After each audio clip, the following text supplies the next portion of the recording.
it's in the Mercury this week. It's all about your exploits and everything that you've done to make this happen.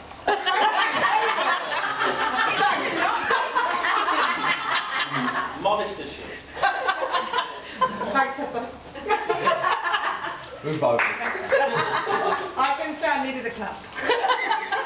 So, what to say? Pete said a lot. Luke said more. Have I got something to say? Well, I can tell you about the day so far. And I'm going to tell you this. I've not started my speech yet. I'll tell you when we get to that. The day so far has been fabulous. So far. And the way I see it, we've only just begun. But as nervous as Pete was, so was I. I can't believe it. It's not like me. And as unaccustomed to public speaking, as you know I am, Jenny gave me some advice, and that was, don't ramble. And we've been married 28 years now, and we've got a huge family, and if she doesn't know that I ramble endlessly, then she'll never know. I feel very, very proud today, proud and honoured to see one of our obviously valued, beautiful children, our first one getting married. It's a milestone date for us today. It's all downhill from here, all downhill. Obviously everything else after this is, you know, we know where we're going. We've all set the tone now. So I think only Sam and maybe Mason could really shock us. It's been a fabulous day. Hey, keep on. Come on, Sam. Really don't make them on.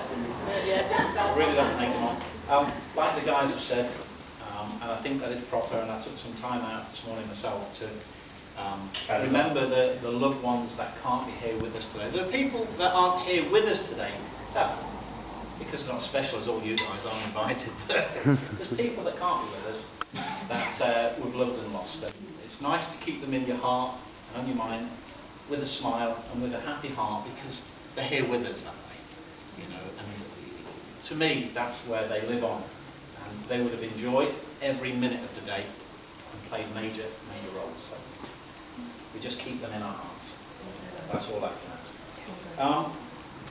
Should we get to the speech? That was like the trailer. I didn't bring the glasses.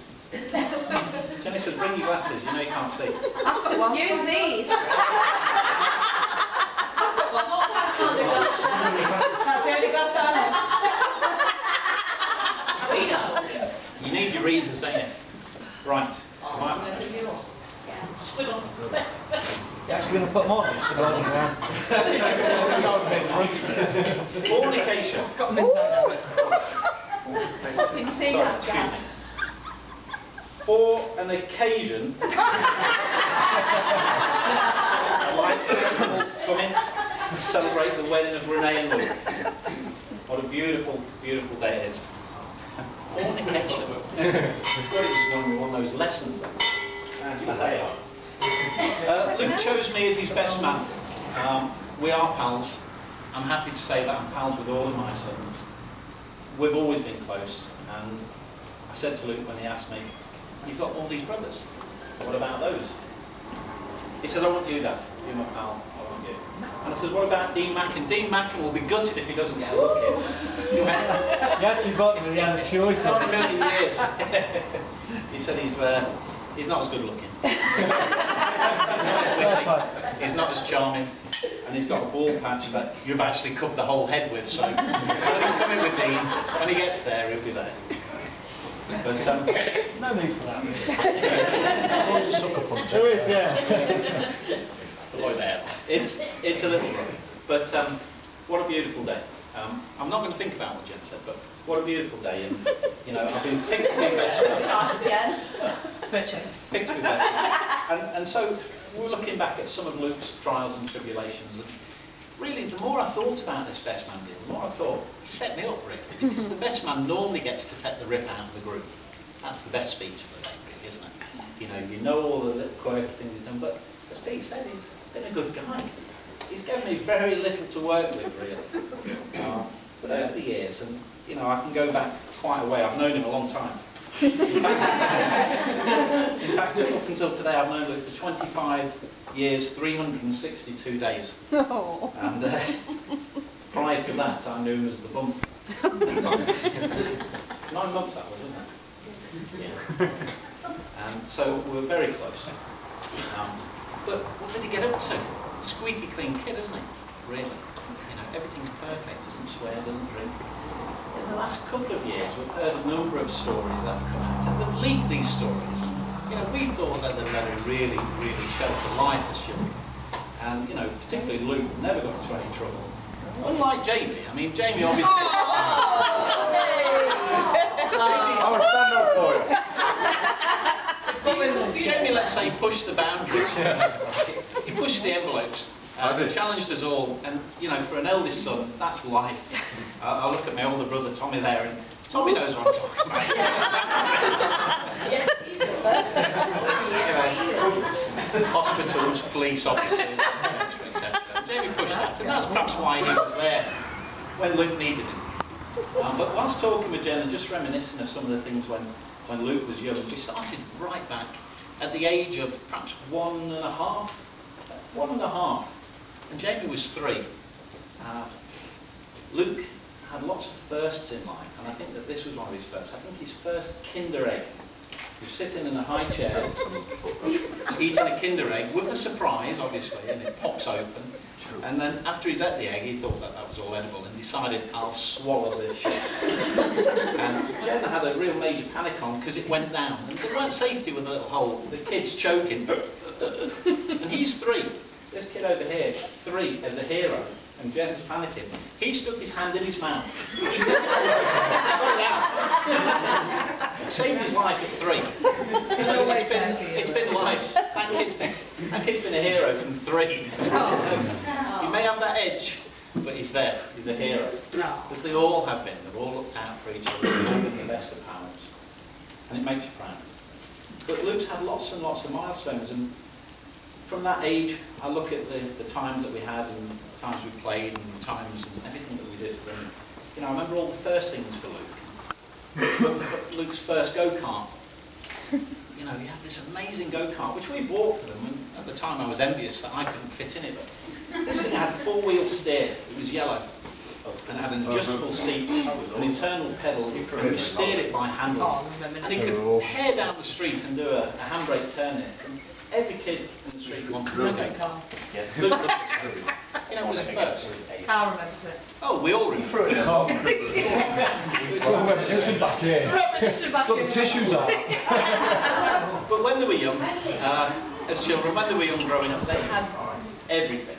You know, they had rickets and headlights. All the regular things. I tried to make sure that they were covered with every major. His first bike. You know, Luke had a bike and he rode it really safely. You know, he was a stabiliser kind of kid. He had stabilisers on whilst doing a wheelie. Kyle was to hair it down, 80 mile an hour, take off the ramp, skid on his arse, cry and then go and do it again. So Kyle was the daredevil. And as we had this family within 10 years of 8 children, 1 beautiful daughter and 7 massively handsome lads, I felt very proud, as I do now. I'd tell people about my family and they didn't believe me that I'd have 8 children, and I used to say, and it was almost natural to me, they would say, you haven't got 8 children. What are the names? They want to quiz me. And I'd go, Jamie, Luke, Kyle, Ben, Josh, Ellis, sweetheart, Sam and Mason. Should have been girls. Should have been girls. You convinced me with many girls to have 2 more. It didn't happen. But that's how I used to do it. I used to do it that way. That's your little strange. Sorry. Jamie, Luke, Kyle, Ben, Josh, Ellis, Sam and Mason. Now I just go Jamie, Luke, Kyle, Ben, Josh, Sam and Mason. Where's Ellis? Where's Ellis? Ellis is obviously the princess. Ellis, now, isn't she? Very showcase. She's beautiful. Always. So it was all about firsts, and Luke seemed to be so squeaky clean. You know, this kid is just going to go forward. Now, as Luke moved forward and, went through his later school years, he excelled. He expected. He was that kind of kid. He excelled. When he was taking his exams, nothing fazed him. He took all of his exams, 13 exams, and he passed them all. Every single one. He gets that from me. He gets his looks from his mother, but his brains from his dad. Dad, what's Too right. third? Sorry? What's third? A window. Sorry, I'll tell you later. But he passed all those exams. They're all different. They're fabulous characters, and I look forward to more of these occasions in the future. But let's jump forward a bit more now. Luke followed me into retail. I've been a retailer for nearly 30 years. Luke got out of banking because he couldn't take the money and work home with it. He got out of banking wisely, left Barclays and all of those rich people. What a mistake that was. He could have made a killing. But he got into retail, and he's a fabulous retailer. And at 25, nearly 26, he's so much further ahead than I was at his age. And he will make a superb general manager in the future. And he'll have a real long career in that. If poker doesn't overtake poker, But what a fabulous guy. Obviously, let's just jump forward. Driving test. Luke was the first one to take his driving test. Jamie, of course, had had many driving lessons before. And the police had him pinpointed. So I think he banned till, what is it, 2028? I think you've finished mine. Yeah, I know. I love you to bits. But I'm Jamie, a cock, I know. Jamie,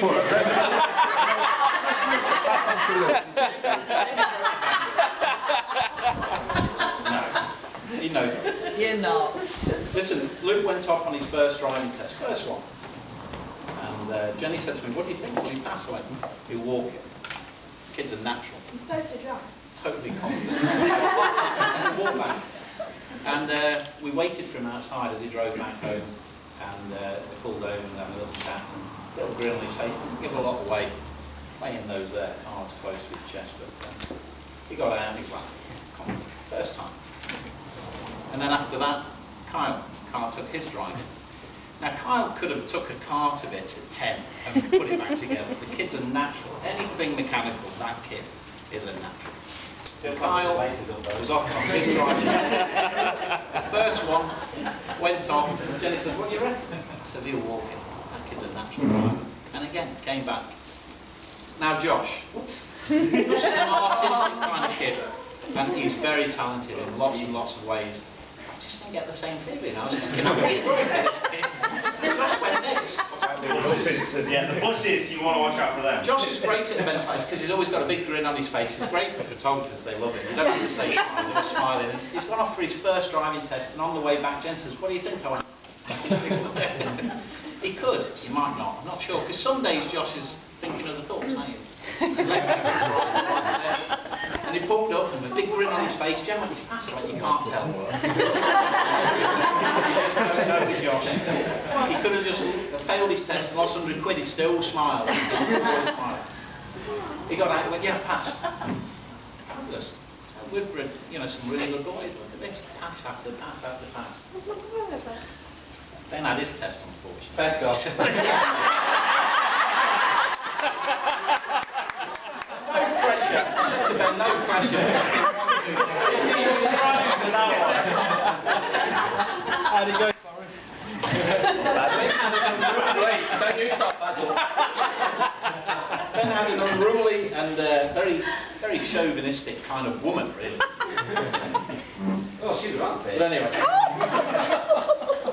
that was the first for Luke anyway, passed first time. Excellent in his job, moving down the line, everything's been great. He met then, I remember on that beautiful day, it was a beautiful day in Nottingham, I remember it so well. He got absolutely steamboat Willie, and it's not like me, but all the boys were playing poker in a sealed card room. Luke was playing, let's say, kissy with Renee.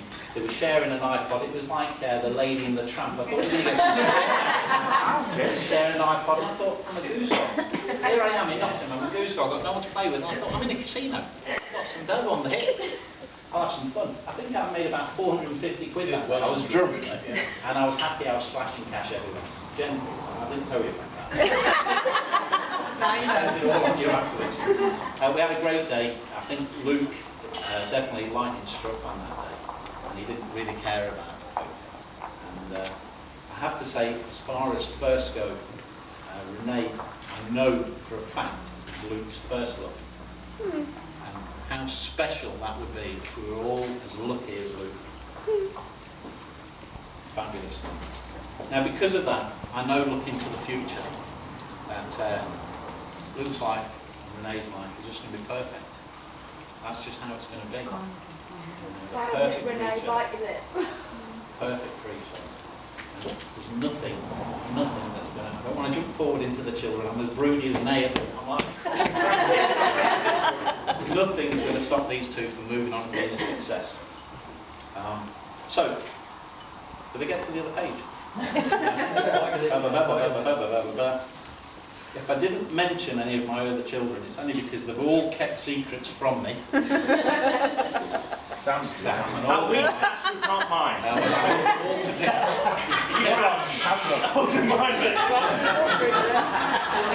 So, I was just shaking back. He's acting like a gamer. Don't bring me into it again. Okay. Oh, don't bring me into it. It was Tracy who did it. Right, you're going to get glare. So, Jen's thinking, please wrap it up. Wrap it up. There's no other speeches actively. Right. I'll do a speech. I was going to tell one or two little tales about Luke's past and some of the things, because Luke didn't do anything wrong, but he had a couple of friends when they were growing up, and the guys grew up with them. A couple of guys called Aaron and Stephen White. Sock shares. Luke just told us one day as they were going on the bus to school at Lancaster Boys that from nowhere, absolutely nowhere, Stephen pulled out a tub of soup. That was Aaron. Pulled out a tub of soup and half a crusty loaf and started eating soup and bread on the bus, which is unusual, really. And then when they got to lunch break, they went in the lunch hall, and he said to the lady, "Can you warm a soup up for me?" That's a brash kid. To talk about having everything as a kid, obviously we had lots of children and we tried to give them everything we could. But on one occasion, whilst we were playing football, one of the brothers ran around and said to the other one, "Mum said it's my turn to wear the trainers now." So we can get on. Times could have been tough. These kids didn't think they had everything. They had their own shoes. He had his own shoes. Yeah, it's someone else's shoes.